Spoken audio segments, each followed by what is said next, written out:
Hello' guys, আপোনালোকক এটা মই আজি চাটনি বনাই দেখাম, যিটো জাতিলাওৰ বাকলি আৰু ৰঙালাওৰ বাকলিৰ লগতে শুকান মাছ দি কেনি বনাম। এয়া লৈছোঁ শুকান মাছ আৰু জলকীয়া আৰু পিঁয়াজ কাটি লৈছোঁ, আদা ৰচুন গুচাই ল'লোঁ আৰু ধনিয়া পাত কেইখিলামান লৈছোঁ।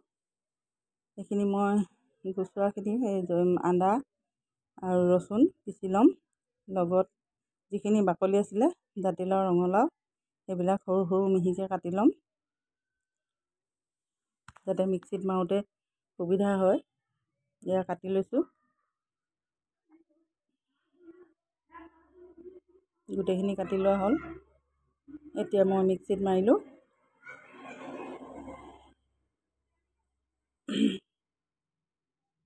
এইখিনি মাৰি ল'লোঁ মিক্সিত ধুনীয়াকৈ।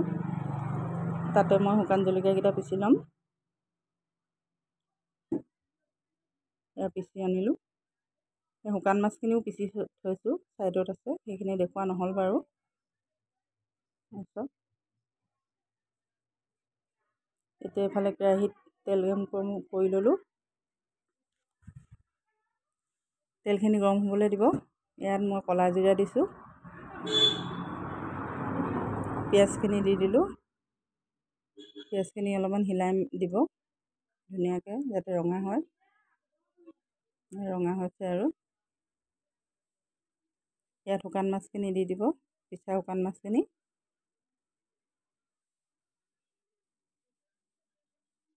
আৰু জলকীয়া যিটো পিচি থৈছিলোঁ সেইটো দিছোঁ, দি পেলি এনেকৈ হিলাই দিব।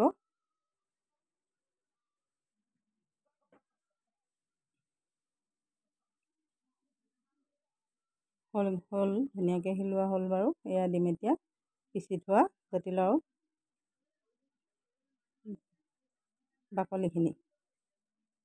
এইখিনি এনেদৰে ধুনীয়াকৈ হিলাই মেলি লগাই দিব, অকণমান সিজিবলৈ দিব। জাতিলাওটো কেঁচা আছিলে বাকলিবিলাক। এয়া নিমখ সোৱাদ অনুযায়ী, মই জ্বলাটো বেছিয়ে দিছোঁ। চাটনিটো জ্বলা হ'লে ভাল লাগে, সেইবাবে। এয়া হৈছেগৈ আৰু এতিয়া অলপ ধনিয়া দিছোঁ, কেঁচা ধনিয়া দি মেলি অলপ হিলাই দিব। সেইটো নমোৱাৰ আগত দিলেই হয়। খাই চাব আঞ্জাটো, ইমান ধুনীয়া মানে চাটনিটো। দালিৰ লগত অকণ চাটনি লৈও ভাতটো খাব পাৰিব, গৰম ভাতৰ লগত। এয়া চব হ'লগৈ। এনেকৈ কেৰাহীৰ পৰা এৰাই দিব, পানীটো থাকিব নিদিব।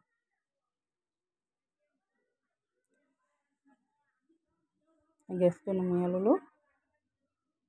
এতিয়া এয়া বাঢ়িলোঁ, কিমান ধুনীয়া লাগিছে দেখিবলৈ, দেখিছোঁ। খায়ো চাব, সিমানেই ধুনীয়া পাব। এয়া মই এতিয়া ভাত খাবলৈ লৈছোঁ। এয়া চাটনি অকণমান লৈ লৈছোঁ, কবি ভাজি, মাটি দালি আৰু মাছৰ জোল আছে, বিলাহী সৰিয়হ দি বনোৱা। খাওঁ আৰু আপোনালোকে চাব। Bye bye.